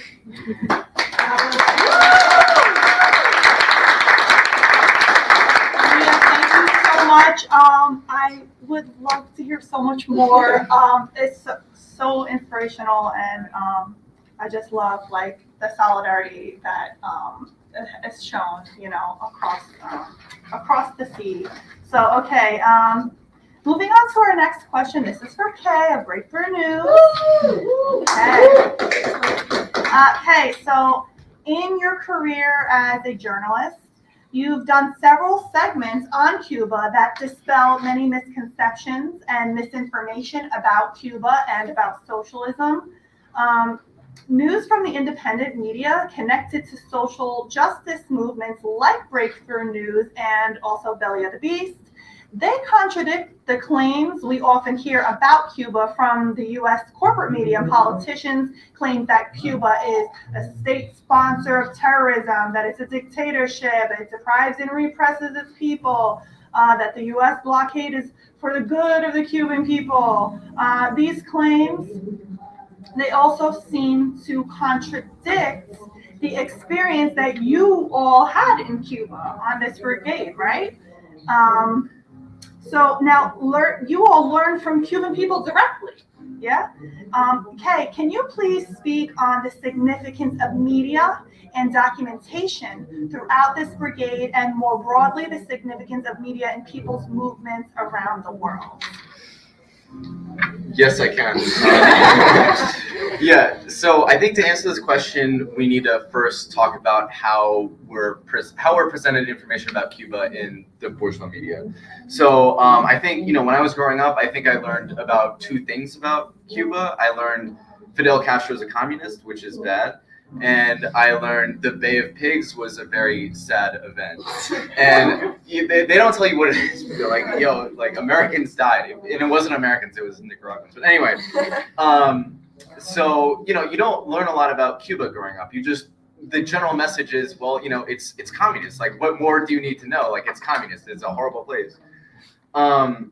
But this is not just exclusive to Cuba. This is what we learn about most countries in the world. And I think this is a very central part of growing up in this country, is developing this sort of American worldview, which is basically like a litany of stereotypes. It's not, study, it's not scientific, it's not historical, it's just a litany of stereotypes about these different countries. And this is not at all an accident. This is by design. It's not just exclusive to Cuba. This is the way people are taught in the United States to think about the entire world. So the question to me is, why is this? Like, why is Cuba one of many countries that we sort of just glaze over? We don't study, we're just told what it is, like, don't ask any questions. What is the function of that? And to that I say, I want to ask you all, like, have we ever heard someone say something like, I know the poverty in this country is really bad, but at least we don't live in Cuba. Or something like, homelessness in New York City is terrible. Like, don't get me wrong, but I heard in North Korea, the government doesn't even let people have houses. Like, it almost doesn't even matter what country you're talking about, because what these people are saying has as much to do with our country as it does these other countries, in the sense that what they're saying is the experience that people go through here, or I guess the experience of people in this country is the best experience anyone can aspire to. And no matter how bad it gets, no matter how low your wages get, no matter how many mass shootings there are, no matter how many baby formula shortages there are, no matter how bad it gets, it's worse in Cuba, and therefore you should be grateful that you live in the best country in the world. Thank your lucky stars, you won the lottery of birth. That's sort of what we're told, and this is very important to this country. Like, this is something we hear all the time. It's like, this is the greatest country in the world. This is very important to this country, especially the rich people in this country, that we maintain this sort of image of the rest of the world, of Cuba, of North Korea, of China, of whatever country happens to be the enemy that day of the week. Because if we cease to have a negative opinion or view of the rest of the world, we also cease to have a positive view of our own experience here. So what am I talking about? We're living through an unprecedented crisis right now in this country. It is truly unprecedented, and the capitalist system has no answer for it. They have no way to address the problems that we're facing right now. The only thing they can do is to convince us that we're not living through a crisis, that it's not actually that bad. In fact, it's in the grand scheme of things, it's actually pretty good, because look at what's happening in Cuba. So the rich people, the sort of the ruling class, the powers that be, have a lot riding on this sort of idea of, well, at least you don't live in Cuba.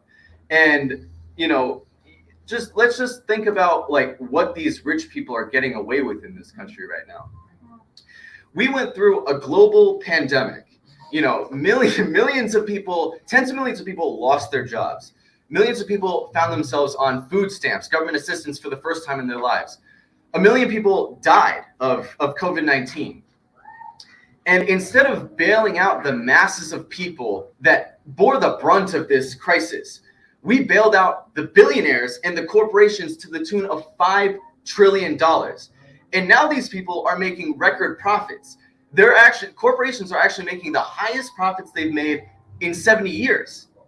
And you got to ask yourself, like, how is it that we haven't ripped their heads off? You know, like, it's amazing. You know, what else?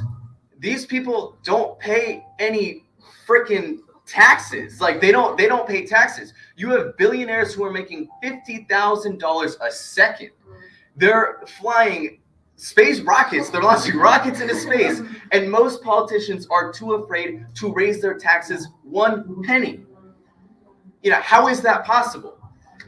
And you ask a so-called expert, you ask the TV, and they say, well, you know, sure, the free enterprise system is flawed, but we here in Cuba, they don't even have a system. You know, like, it's, do you really think that the ruling class, that the rich people in this country would be getting away with this if they couldn't fall back on this argument? Well, you know, in the grand scheme of things, you actually have it pretty good because look at what's happening in Cuba. It is because they're able to mislead us. It's because they have us so, you know, they've created this warped idea of what Cuba is, that we think that they're the aberration, they're the outlier. And we miss the fact, we fail to see the reality that we are living in the outlier. This country is the aberration. You know, this is a country where 140 million people are in or near poverty, in the so-called richest country in the world. That's not normal. That's the aberration. But because they have convinced us that Cuba is this totalitarian prison state where there's no happiness or sunshine, and, you know, they shoot puppies in the back of the head, we think that what we're living through is normal. This is what the media has done to us, which is why it's incredible that, you know, we were in Cuba. Like, we went to this country that we've been hearing so much about for, you know, our entire lives. We've been hearing, oh, well, you know, there's no food in Cuba, everyone's starving, everyone's miserable, there's no freedom, there's no happiness. You spend 2 days in Cuba and you realize that there is a massive difference between what you've been taught and what's reality. You know, Cuba is not a perfect country. As Mia said, it's not a perfect country. No one in Cuba is saying that, but you realize something profound, which is that you've been lied to. You've been lied to your whole life. And this is probably why it was illegal for the longest time. It was illegal for US citizens to go to Cuba. Because if people knew the truth about Cuba, that this is a country that's been under a genocidal 60-year blockade, US blockade, and they still have free healthcare. They still have free education. They have the highest doctor per person ratio in the world by far. There is no homelessness. You know, there aren't police killings every single day. There's no, student debt. That's not a concept that exists there. They invented 5 COVID vaccines because the US refused to ship vaccines there. If people in the US knew this about Cuba, then people might start asking. They would look at their own conditions and they'd ask themselves, what the hell am I doing here? Why am I poor in the richest country in the world? You know, why don't I have the same rights that Cubans have? And what did Cubans do to attain those rights? So the US and the capitalist system has to lie about Cuba. They have to distort. They have to tell these untruths, because if people knew the truth, they would no longer support the capitalist system. They would support socialism. And the rich cannot have that. So that is why it is important for us to tell people, to show people who haven't been to Cuba, who don't know about Cuba, the truth. Because they deserve to know that they have been lied to by very powerful people. The same people that wrote our textbooks in grade school. They have been lied to. And I'm sure they're interested in knowing that they've been lied to. Because their whole life, our whole lives, all of our lives, we've been told this central lie that your enemy, that you know, it's not corporations, it's not the rich. Your enemy is Cuban people, it's Chinese people, it's Venezuelan people, people you've never met, people who have never done anything to you in your life are somehow your enemy. And it's not the corporations, it's not the elite who are, you know, overcharging you, underpaying you, overworking you, and lobbying your government to carpet bomb half the world on their behalf and pay for it using the money for your healthcare and your housing. So this whole system relies on lies. The whole system is built on lies. And the second we show people the truth about Cuba, this whole system comes collapsing like that.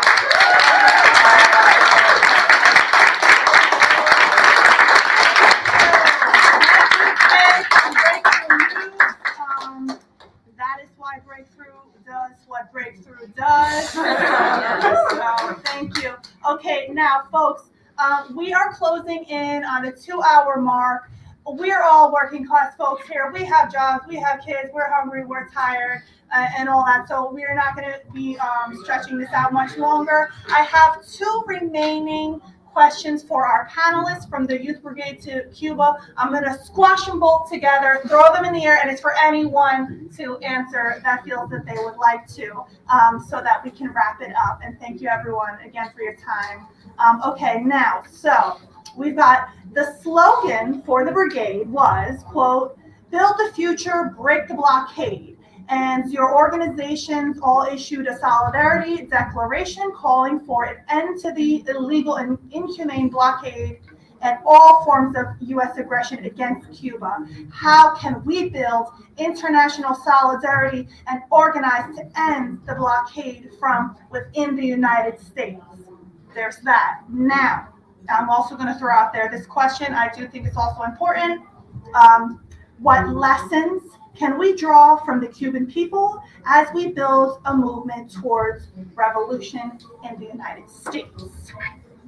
So whoever would like to jump in, how can we, show solidarity to end the blockade, and how can we draw inspiration from the Cuban people for our own struggles stateside? I'll start. So how to end the blockade, as Kay so passionately and fervently said, we need to increase the visibility of the Cuban reality, including its advancements, but also its obstacles and its challenges, so we can fight misinformation. The U.S. tech monopoly and the U.S. controlled social media platforms and consequently the algorithms totally control and filter what we see in our perception of the Cuban reality. So one charge that we had when we spoke to young people that stood out to me was, what do you want us to take back when we go back to our homes, go back to North America? And they said, have conversations with people. Tell them what you've seen directly, first person, with your own eyes. And that's a mandate that I am taking very personally to fight misinformation. We had this obligation to engage in this cognitive war to fight misinformation. Especially, we live in a state where they control most of the mass media that influences global influence. So as people that are living in this state, we especially have an obligation and a duty to talk to others to fight misconceptions. So I think that's a good first step for us to how we can end the blockade. Excellent. Thank you, Mia. I agree. Okay, would anyone like to tackle the question on what lessons can we draw from the Cuban people to build our own movement towards revolution here in the United States? Well, I feel like, one, also adding to this, I think everyone here, if you can, go to Cuba. I think you should go, absolutely go, and just tell people the truth about what you've seen. Like, the truth, you don't have to we're not making it seem like it's this crazy. We're just telling you the facts. Something that I feel like I need to absolutely share is, not only is Cuba, they have free healthcare, free education, free housing, but it is this imperfect place, but there is political will there to meet the needs of the people. And that's something that we need to know and tell people, that there are social issues, there are struggles, but the government is working in tandem with the people to solve these things. One major example of this, there's a new Code of Families being voted on. And the Code of Families covers everything from who can get married to who can have an abortion and when. Abortion's free there, by the way, and also not illegal. And so this is a new version is being voted on. And so what they've done is they've set up over 78,000 neighborhood discussion spaces where regular people can go and argue about what's in there, say what they need in there, 5 million Cubans are partaking in this process, and there have been more than 400,000 proposals added to this law that are actually processed and accepted and built into the law. So because of this, this is the 24th version that they're working on when we were there. And I mean, this is like, that is, to me, that is insane. Like when you go to when you go to vote for the next president, like how is that going to feel compared to what Cuba is doing? I mean, that's also not just because of this, like, the political will that they're willing to implement democracy, real democracy. That's what democracy looks like. And that's not just because of like, oh, they want to do this, whatever. Like, this is the socialist system that is helping make this work, helping build a new future. I mean, they're social issues, but they're not moving backwards. They're constantly advancing and working with the people to advance. So I think, I mean, that's really important, I think, to convey. Thank you, Mia. So, can I add something? Yeah, absolutely. Yep. Yeah, I mean, just to try to take a quick stab at both, I think, we should remember that like Cuba is not so different from our country. Like if we think about Cuban history, the pre-revolutionary period there was a dictatorship, there was a US backed dictatorship, and Cuba was essentially like a playground for US corporations. Like it wasn't Cuban people that owned the wealth of Cuba, the resources, the labor, it was the US, it was US investors. And these US investors were protected by this dictator and his police. And everyone was looting and enjoying Cuba except for the Cuban people themselves, the ones who generated this wealth. And you think about the United States today, it's like, who generates all the wealth of the United States? It's not Jeff Bezos, it's not the board of directors of Apple, it's us. We're the ones that, make the food and we drive the cars and this, that, and the other. But you have a military and police force that protects this essentially alien class of, corporate shareholders that lord over us, that rule over us, that own everything. And if Cuba was able to do it, we should also be able to do it. Like we are facing just as dire, if not more dire, a social crisis than Cuba was facing before 1959. People were hungry, people were impoverished, people were illiterate. Same thing in this country. And if they were able to overcome that, so are we. And then the second thing is, this question of how to show solidarity, like, Cuba doesn't need charity. They're not asking for a charity. They need solidarity. And yes, like there are brigades to bring supplies and this, that, and the other. But I think the most important thing we can do, like has already been said, is to tell the truth about Cuba and to never back down from it, to never be red baited, to never, cower away from the truth. And ultimately to realize that they need us more than anything to make revolution in our own country. So I think it's the same question. That's what they want from us. They want us to make revolution here. So that's what we should focus on. This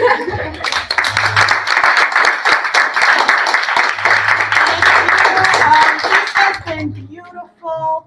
That is the time that we have for the panel. And so let's just all once more give a round of applause and thanks to Mia and Kay. Thank you all so much for yes, our deepest appreciation for joining tonight's Lib Forum. Thank you, Chelsea. Hey, thank you.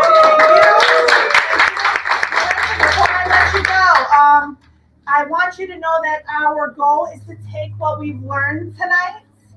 Oh, hush, that's my daughter. Whoops. She knows what time I'm logging off. Okay, so listen, our goal tonight, we need to take what we've learned tonight and convert it into action, okay? If you want to join our future actions and our events, just talk to any one of us that you see. Okay, you can join Answer Coalition. You can sign up to folks that's home with the live stream. You can sign up at answercoalition.org/sign up.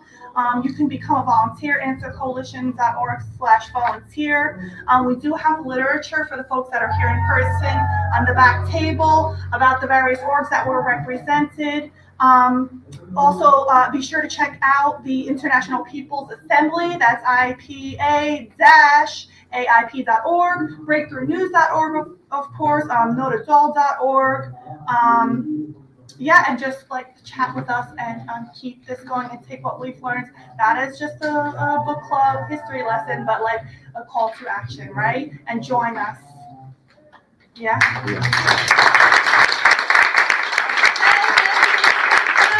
Programming. Thank you all for being here. Have a good night. Have a good weekend, and look forward to building with you in the streets in the future. Thank you.